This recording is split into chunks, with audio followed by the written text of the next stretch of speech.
This is Fearless Careerist with Dr. Catherine Robert. On this episode, Catherine speaks with Kristen Hermanson about her work as a strategic communications executive, her time after a layoff, and how to harness LinkedIn for professional learning and connections. I would be like, wait, I don't have to be uncomfortable. I can do all this stuff. You know, it's that whole fear of change and not knowing. And I said, wait a minute, I did this. I talked to countless employees about doing this. Here's Catherine Robert. What does a communications professional, called a comm for short, do with free time on their hands? As is their nature, a comm connects and engages with people, of course. Today's guest has fully utilized the LinkedIn platform to build content, meet new people, and comment on the increasing challenge of job hunting in today's culture of cutbacks. Kristen Hermanson was recently featured in the Wall Street Journal for her fearless outreach to 50 new people each week. Before she became a LinkedIn guru, Kristen served as the Senior Manager for Strategic Communications and Business Solutions for Paramount Home Entertainment. Today, she shares both her career history at Paramount and her recent experience on the job market after 2 decades of a stable career. Welcome, Kristen. Thank you. Welcome. Thank you. So did you know what you wanted to study in college? No, I didn't. I'll be honest. I initially went into college with the idea that I already knew what I wanted to do, and I pivoted twice. I had a bad breakup while I was doing, your general ed courses, and I decided, I'm like, I really love geology because rocks don't lie, and boys do. So I thought, this is going to be great. I'll go into geology. It's fascinating. I love science. I'm a huge science geek. So I thought geology is just this wonderful next step for me. But then I recognized I had a bad teacher, and he completely just blew up my ideas about wanting to be a geologist and traveling the world and looking at volcanoes. So I transitioned out of that. But as someone who's also neurodivergent, I recognized when I was younger how ill-equipped therapists, psychologists were at helping those who are neurodivergent work through all the things that go on with us, especially when it comes to, our feelings, processing, being overstimulated, how to help ourselves deal with it. Right. And so I said, I want to help other kids or other individuals find who they are, find their best selves, and be successful out there and be happy. And then I recognized I was going to get too emotionally attached, which you're not supposed to do. So I recognized this wasn't probably the best option for me. So my third option ended up being communications. It was this wonderful balance of understanding all the aspects of information and how we ingest it. It's not just I sent an email or I made a phone call and we're sharing something. There's this massive dynamic that happens when people are engaging, just like you and I right now.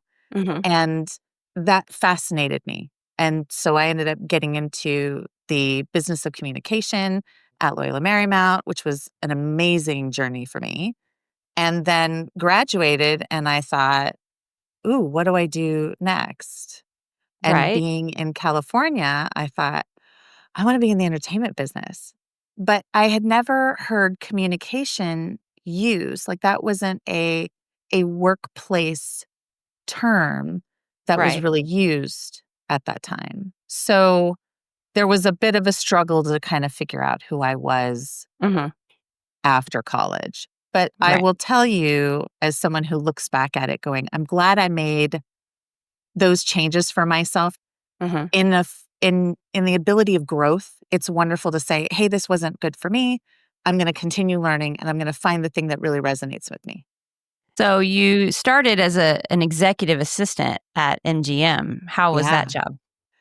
So this was the crazy part. My first job out of college was with the president of worldwide television at MGM. And I had to drive over an hour to get there every single day. I had no idea that as a person graduating from college would be immediately supported or be put into a role with a president. But it worked out really well. Unfortunately, it was too much of a drive.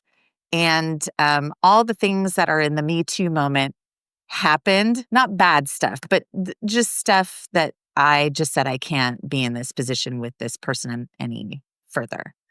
And I decided I'm going to leave, but I still loved entertainment. It was still super fun. And I still met a lot of really great people, which then led me into Disney. Now, super fun fact, my grandfather was good friends with Walt Disney. Okay. And so growing up, it was wonderful to hear my mom tell stories, my grandmother tell stories. And so I thought, I need to go work at Walt Disney so I can tell my parents, I'm like, hey, I'm working at Walt Disney. I love being in the tech side. So I ended up working on their .com side. Mm-hmm. And I worked under a gentleman who was the VP of tech operations Mm-hmm. at Disney. Oh, wow. And it was fantastic. You got a lot of different personalities and it was super fun. And I ended up growing a lot more than I anticipated in this role. But I Okay. felt that it was a wonderful transition from going from a president, but it was a VP. And so I got to be a lot closer to the team and be more involved in what they were doing. Okay. More working with the actual work of the organization versus working Mhm. for one person. But you left Disney in 2002 for a job at Paramount. What drove the decision to leave Disney? So 9/11 happened during my time when I was at Disney. And the day that it happened, um, I was at the office and my current boss at the time, my dad was on a flight to New York and there's chaos happening around you. And the way that my desk was right outside of his office, Mhm. I could see the TV. And so I was watching live people falling from the buildings. I Wow. watched them collapse. And other teams and groups were being let go, and my boss would not let me go.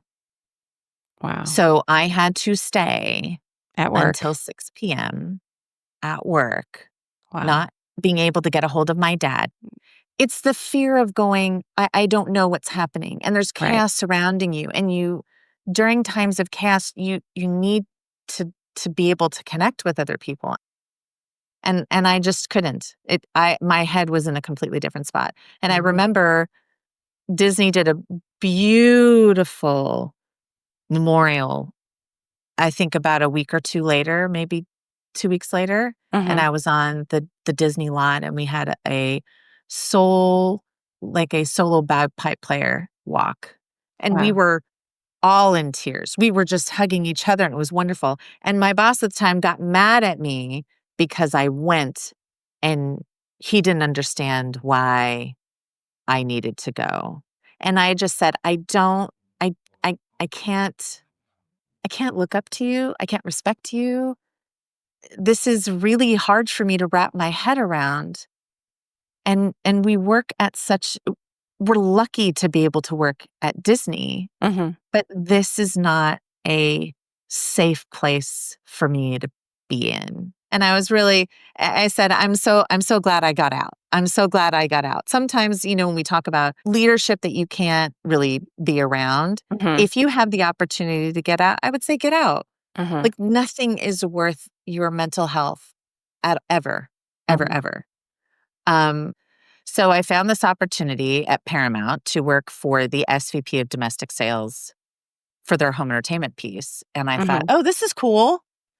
I know what this is all about. This would be fun. And so that started my 2 decades of working at Paramount, right on the Paramount lot in one of the original buildings on the Paramount lot Wow. In-home entertainment. in home entertainment. What a time to be working in home entertainment as a comm at the birth of the digital communication and during the sea change of how we watch movies. Oh, yeah. It was fascinating because at the time, look, Titanic had just come out. Mhm. There was You could not produce enough titles for the level of consumption in the marketplace. So, I mean, it was crazy. The parties were amazing, the Mhm. benefits, the swag, the stories were absolutely they are better than probably what some people anticipate. I mean, I Mhm. remember still in my early days when I got to meet William Shatner, and he was really excited because at the time we were actually remastering all of the original Star Treks. Mm-hmm. And he was so wonderful and said hello to everybody. So I ended up being able to use this communication degree. Ironically, some people got their degrees in like art history, other stuff. And I'm like, how did you transition to sales? So it's been a wonderful thing to say.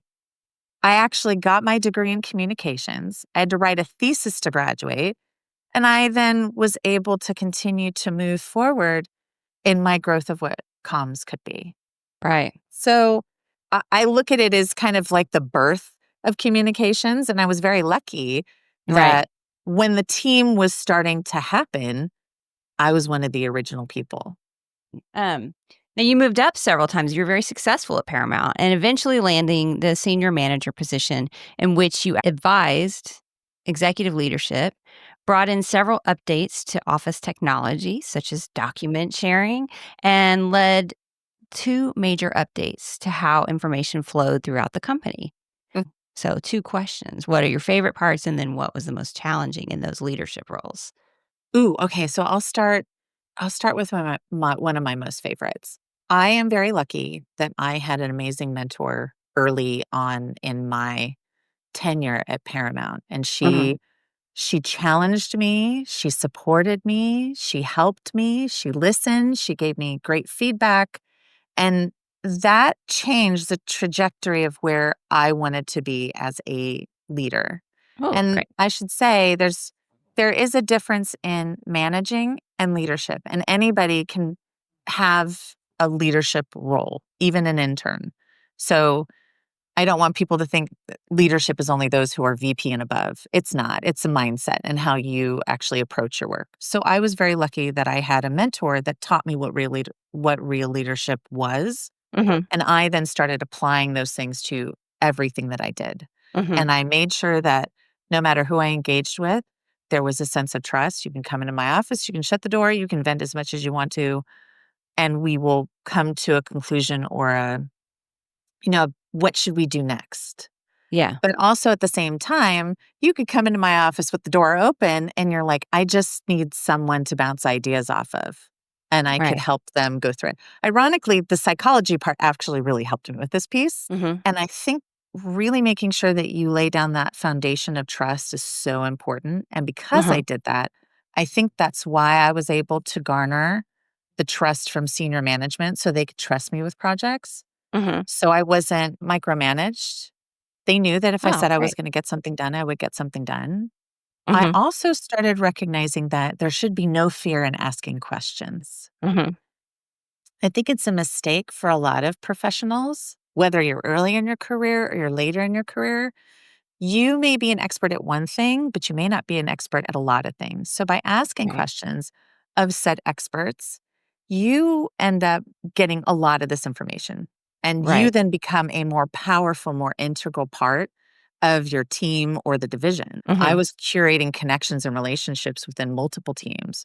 A lot of Right. functional pieces started to click in. So I think for me, one of the greatest things was one, having a really good mentor that then led into my successful rise in being able to handle many massive projects.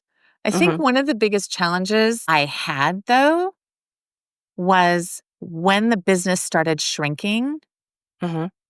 I started losing people.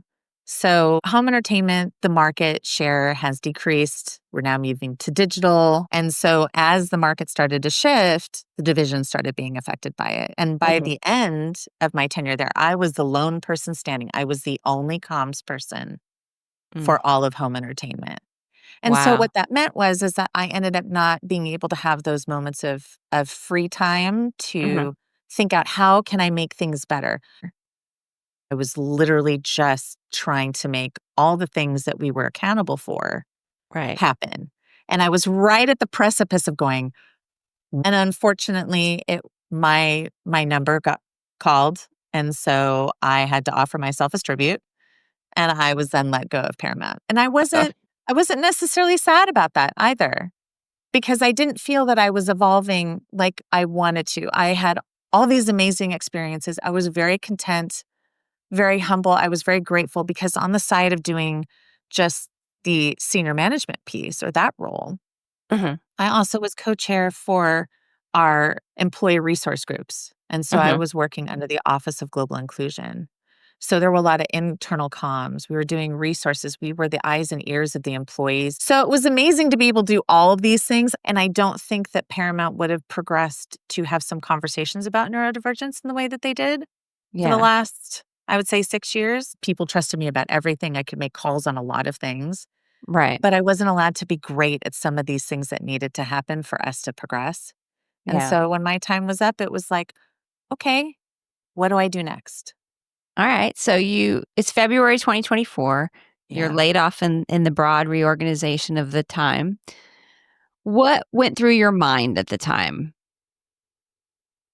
It's a good group of my Paramount family. Even though we're no longer at Paramount, we still consider ourselves Paramount family. We would go on these hikes every once in a while. And I remember someone asked me because we knew that layoffs were coming. We just didn't know where and who. And they said, "Are you nervous?" And I had had epiphany the day before where I'm like, if my number gets called, I think I'm going to be okay. Like Mhm. I'm okay. Like there was a sense of calm. Mhm. And when they asked, I said, even if I did, maybe it's time for me to go. Like it was great. It wasn't like this massive shift. It Mhm. was more of this subtle acceptance that Mhm. change is going to happen and it's okay. Mhm. It's going to be okay. I may not know what the next step is, but I'll figure it out. So when I got the call on Tuesday morning, my call was maybe 7 minutes Mhm. because it was just like, "Hey, you were impacted. Are you okay?" And I said, "I really don't know what to say at the moment." Mhm. And they said, "That's okay. You can reach out to HR." And I said, "Great." I was very grateful that my EVP called me and he's like, "I just need to know, are you going to be okay? Are you all right? Can I do anything for you?" I think that alone was huge, Mhm. just because I think he recognized what was happening Mhm. and, you know, all the things that I actually touched. Mhm. So I think that made it easier. But I will say I needed several weeks to to let go of the burnout because as a single person upholding our entire domestic market while also, supporting our ERGs for our domestic market and doing, international counterpart, initiatives, I Mhm. recognize that I was burnt out and that's okay to say. Mhm. So I needed the time to just let my brain let go. Yeah, I Because feel I like also recognized I ended up diminishing all the things that I did as Mhm. being, "Oh, well, that doesn't matter. Oh, that's just a Yeah. thing you do." You didn't realize how much you were doing. I feel Yeah, like, the longer you're in a particular job, the longer recovery from it takes, right? You need that long of a break, some multiplier there, of however many years you were in that job to just reset, right? you do. I think it's the whole thing of decompression, but I was sad because I knew people who didn't know what to do were Mhm. now tasked with trying to f what did w and my nickname at Paramount was Kiki, so it was, "What did Kiki do? Well, how did she solve this?" And I was Mhm. very upfront with everyone very quickly during that transition saying, "It's okay. Please call me if you need anything. Please reach out to me because a 5-minute phone call from me could save you 2 hours of trying to figure it out." And Right. I'm happy to do that. So off and on for the next 6 months, I was getting, "Hey, what did you do when you were trying to reprice this?" Or, "How did this system break down? How did you run this report?" Or, Mhm. when it came to our ERG stuff, "Hey, do you remember where you put that run of show that we did for that one project where that was 2 years ago?" And I was Yeah. happy to help everybody. I Yeah. think that's, like, the biggest compliment when people are going, "Oh my gosh, we don't know where anything is. Can you Yeah. help us?" Yes. And I Yes, I think that helped me reset my mind of recognizing, "Oh, like, I hadn't written a resume in almost 22 years." oh Like, my my gosh. last resume was when I was a coordinator at Paramount.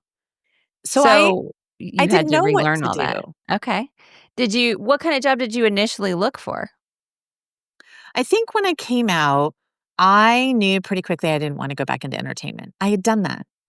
On Mhm. LinkedIn, you'll see stuff that starts popping up. Mhm. And I saw this interview with a woman, I wish I could find it again because I thought she was brilliant. And she said, she diminished her capacity for what she could do because she was offered a job that she felt she wasn't ready for or that she could do really well. And her boss said, I know you can do a great job at this. And some of those things kind of fluttered back to my mind going, oh my gosh, I had senior management that said that to me too, but I doubted it. I doubted it. They didn't doubt it. I doubted it. And she said, I recognized I needed to be ready to be uncomfortable again. Okay. And that took me a minute to go, what do you mean uncomfortable? That's the worst feeling in the world. And I needed to take a minute to really absorb what she said. Oh, I had sat down and watched my kids. They were working on something. It was homework that they were unhappy with.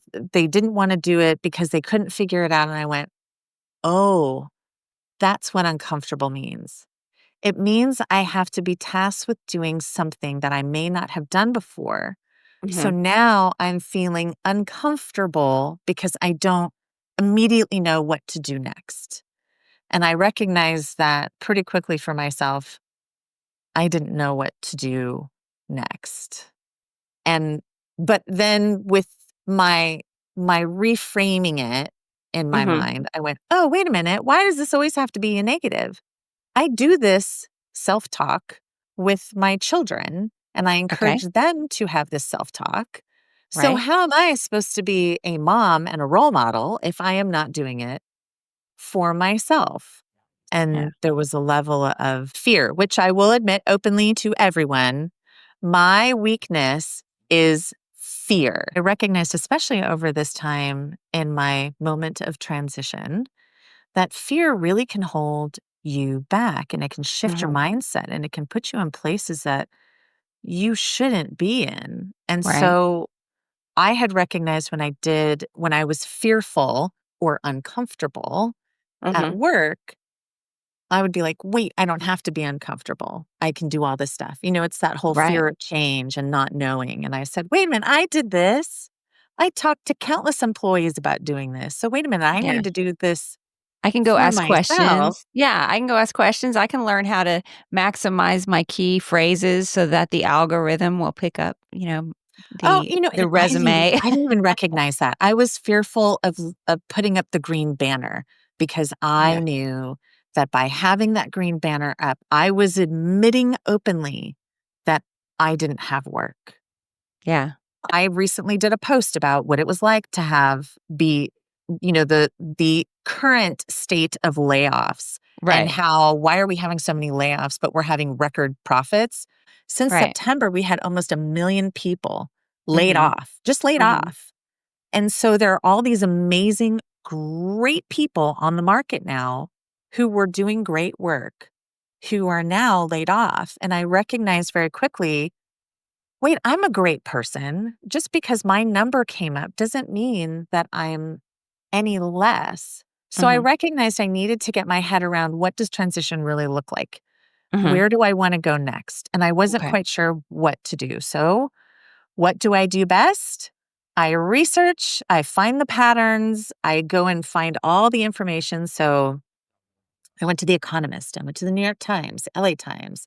I went to the Wall Street Journal, I went to Forbes, I went to Time. And I looked up all these things trying to find ways to understand what this experience was like, trying to figure out what you should do next. Right. And then I said, I don't know how to write anything, but let me tell you, I love tech. I love breaking tech. I love finding out like what you should really do, what stuff isn't worth it, what platforms, what apps can help me just Right. strategically think Okay. what do I need to put myself into? So I hired a professional writer. I Mhm. spent the $1,000 there and Mhm. I hit the ground running with the mindset that I had when I first was transitioning from like the Walt Disney Company, from Mhm. Disney over Mhm. to Paramount. And it's Mhm. not the same. I found out real fast going into entertainment, either you're going to start from the bottom up or you're going to at least know a person. That's how Right. you got into entertainment 20 years ago. Right. Now, you still have to go through this whole rigmarole just to get to a screening call with HR or a recruiter. And Mhm. even then, even if you have an internal reference, that may or may not make it to the hiring manager. And that still doesn't guarantee that you're going to even move forward very much. Right. So desperation and fear hit me pretty Okay. hard after 5 months of doing what I thought I was doing. Okay. And then I spent $7,400 on what I believed to be as the way they marketed themselves, going, "Hey, are you a mid-level professional and you don't think you're making, your hit? Right. We're gonna help you do that." And Mhm. I had started to think, where do I wanna be? What do I wanna Mhm. do? Mhm. This requires time for you to not sit in front of your computer and to Mhm. just self-talk. Even if you say it out loud, to hear it the Mhm. way you would be talking about it sometimes helps you recognize that when you say certain things out loud, you're like, "Ooh, that's not what I really wanted to say." Right. So by reflecting, talking about it, doing these things kind of helped me reflect a little bit. So the program itself, I had kind of started the work, but it did help me scale. And I did get a professional coach, and I got an amazing writer who rewrote what I thought was the professional writer's piece. She Okay. redid my format. She helped me with Okay. my LinkedIn page. And I think that was the next boost. And it was the next, like what I would call in this timeline of, change for me or transformation. That was the third iteration.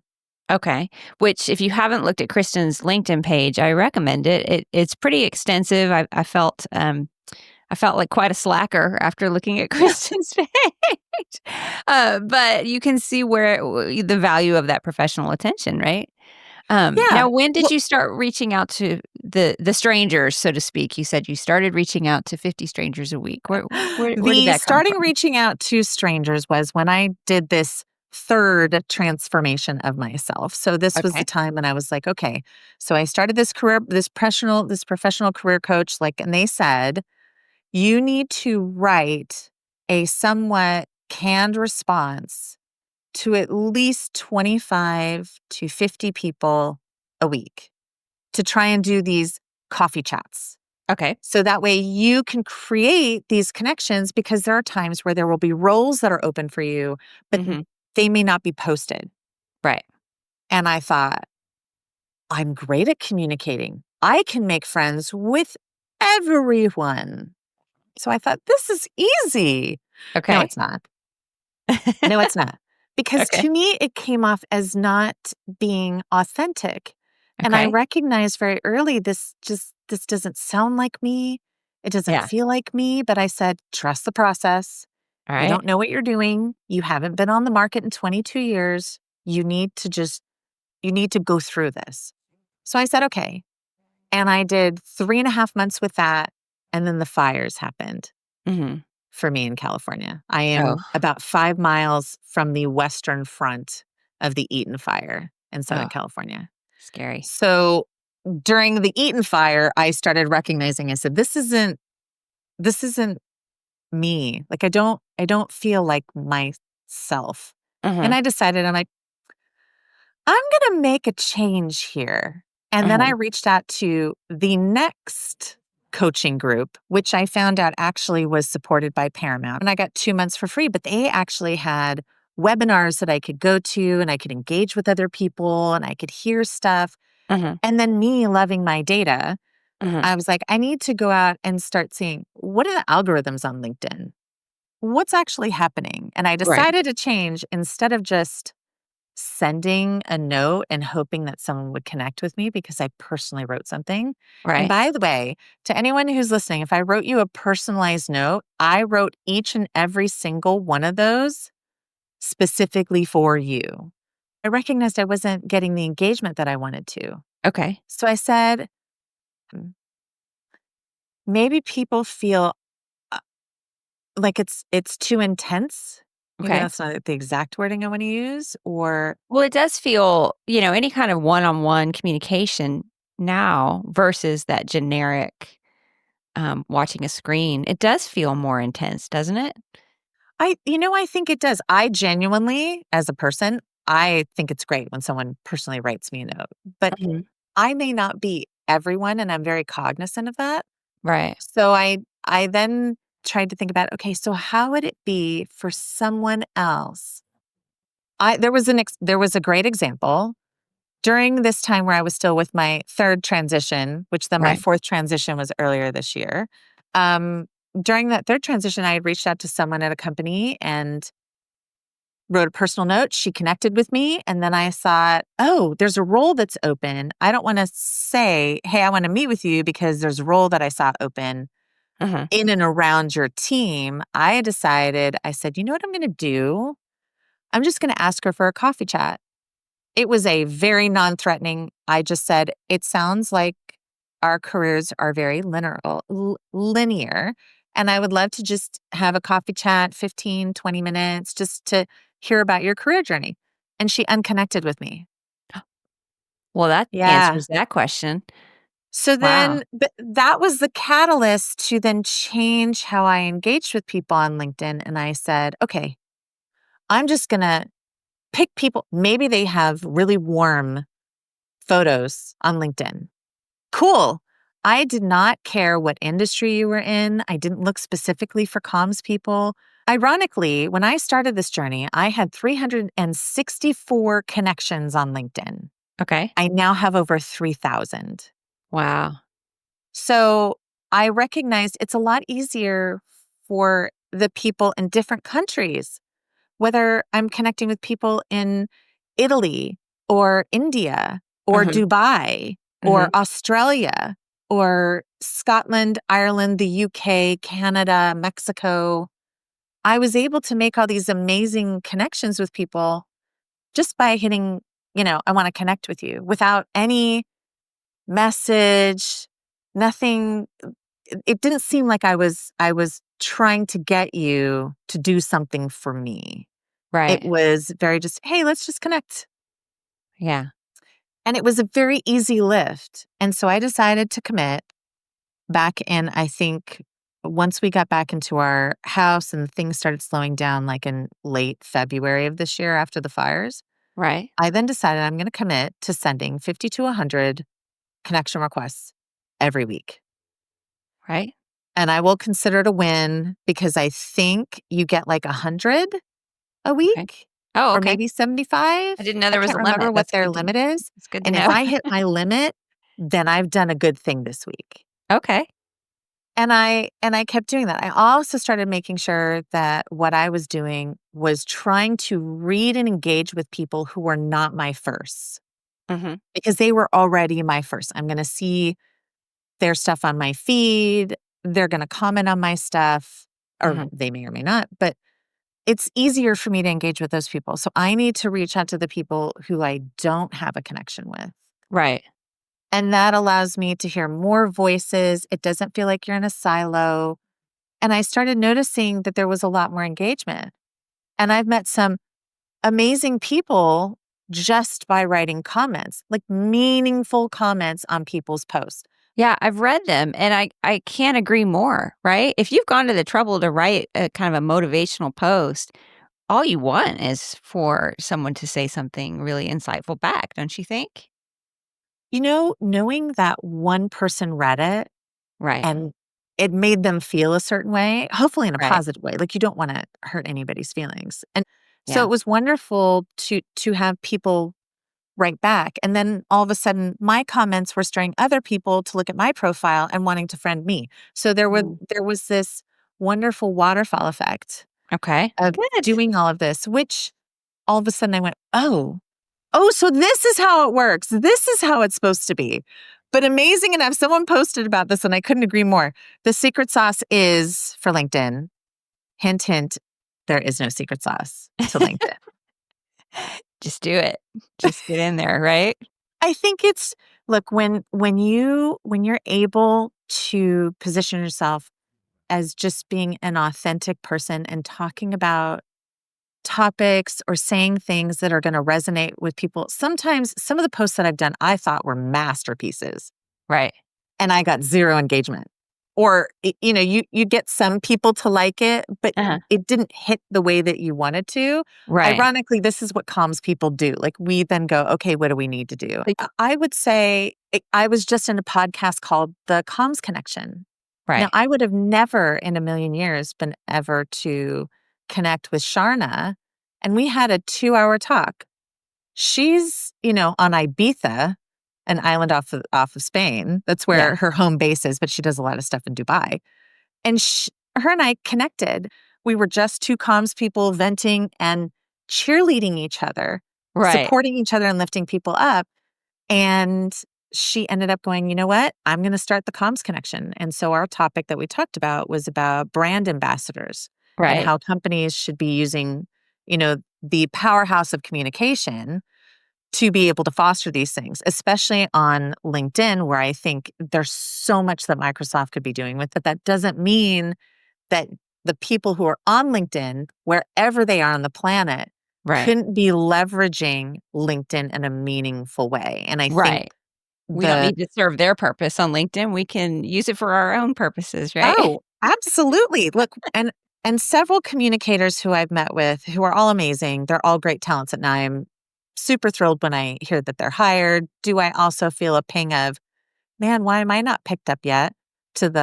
It's going to happen. It just has to be the right role. Right. You're going to make it. It Yeah. was the whole thought of, I didn't recognize. I even said this in the Wall Street Journal where I was quoted. I did not use LinkedIn the way I should have. So whether you're employed or unemployed, LinkedIn is not the unemployed place. It's the Right. place for transformation. It's where Right. you get to learn from other people outside your city, outside your country, outside your industry, or people within your industry that you don't necessarily always get to connect with. Mhm. And this is the workplace sharing of ideas. I think at the core, that's what LinkedIn should be. So you should never look at LinkedIn as just it's where unemployed people try and find work. No, this is where we share ideas because there are multitudes of things that I learned from other people Mhm. that are employed or unemployed. I Right. may end up getting connected to my next fantastic role that I didn't know that was out there. Yeah. I It's mean, just that's the thing that I think people need to change their mindset about, especially when you're new to a career, you're uncertain, anything Mhm. else is to go, what's the worst thing that can happen to you? Yeah. Someone says no. Okay, that's not going to stop me. Yeah. It's if I never try, I'll never be told no. But that's not, Right. that just means that door closed. It's Right. a shift in mindset where we don't embody this, oh, everything's horrible. They said no. It's okay. Right. Well, you're such an amazing ambassador for the use of LinkedIn. Have they reached out to you yet to have you work for them?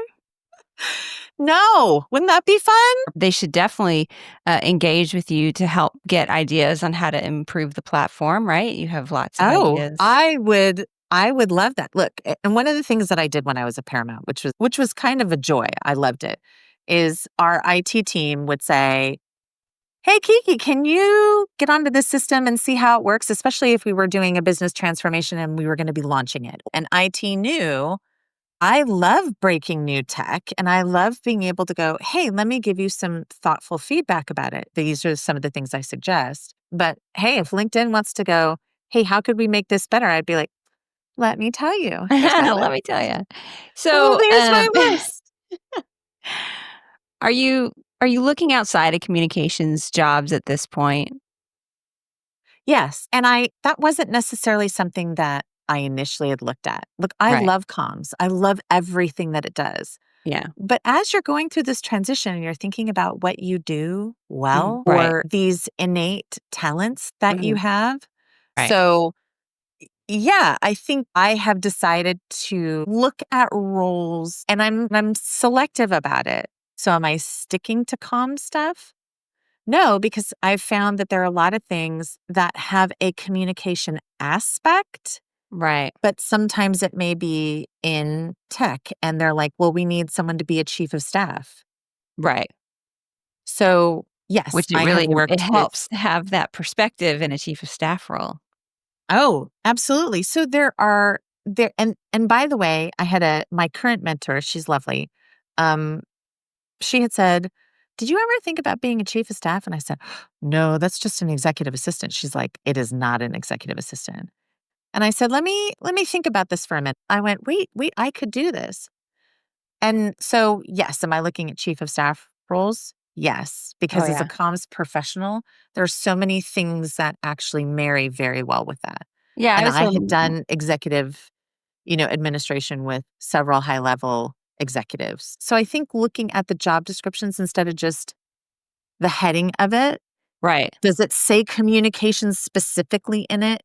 Yeah. No, but LinkedIn and Glassdoor and Indeed, you could look where you're saying, I want to see communication written somewhere in there. Uh-huh. And then you can dig into it and then you can go, hey, wait, this kind of does some of the stuff I've done before, but this isn't a role that's reimagined that's a little bit different. Uh-huh. This may be fun to do. I think Uh-huh. everybody needs to make sure that you're never going to grow if you're doing the things you're great at or you're Uh-huh. an expert at.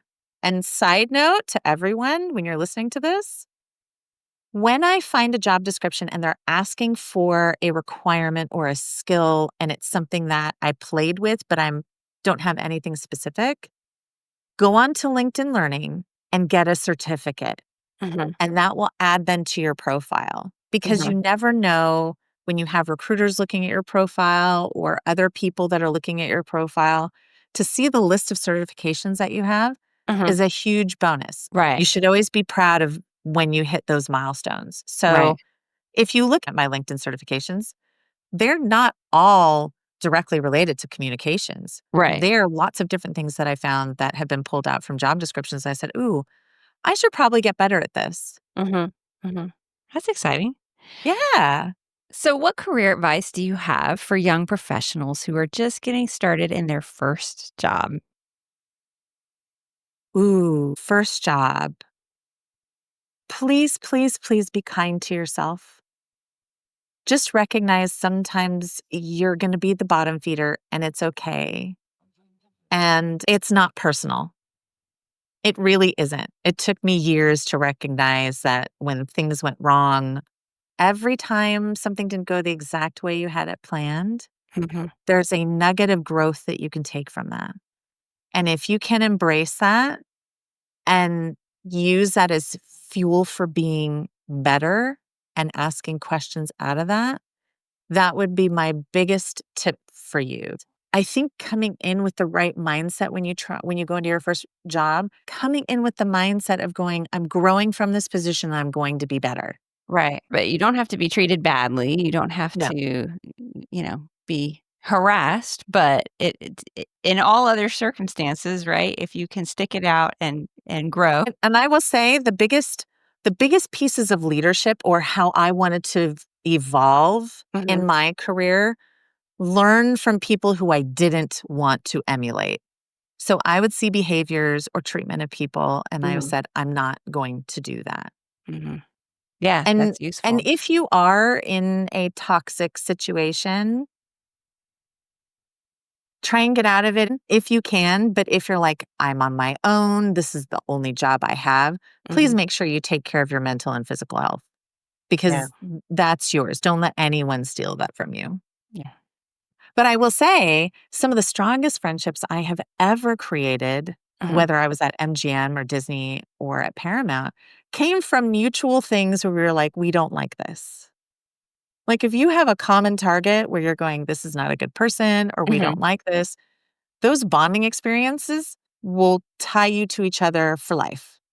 Wow. So I am very grateful that I had some amazing, wonderful people that I'm still in touch with, even across my career, Right. that we've been able to still stay together. I will admit that I'm also probably bad at not reaching out, respectively to as many people as I should. And I will try and get to it as fast as possible. But Soon as you get to those other 50 people this week. oh, absolutely. Absolutely. And I think for those who are starting out or anyone who's in a career 50, I think that you can continue to evolve and have this amazing transition at any time is try and talk to as many people as you can and find new mentors. The woman who's a mentor to me now, it happened that she liked a comment I posted on LinkedIn.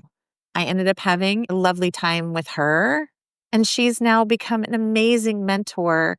She challenges me on my thought process. Right. She enables me when I need it. And I think that's what a good mentor should do. So, for anyone in your career journey, it's wonderful when you can find those people who can help support you and mentor you. Right. Wow. Thank you for that. Kristen Of course. Hermanson, it's been a true pleasure having you as my guest. Thank you for sharing today. Thank you so much. I'm so grateful. To learn more about Kristen's LinkedIn profile and content, see the link in our show notes. I'm so excited you're here, and remember, you're not alone on your career journey. Together, we can share our stories, move boldly into that perfect job, and we can light the path for our future fearless careerists. I'm Catherine Robert, and I can't wait to hear your story. Fearless Careerist is available on Spotify, iTunes, and YouTube. Subscribe there or visit us at catherinerobertedd.com.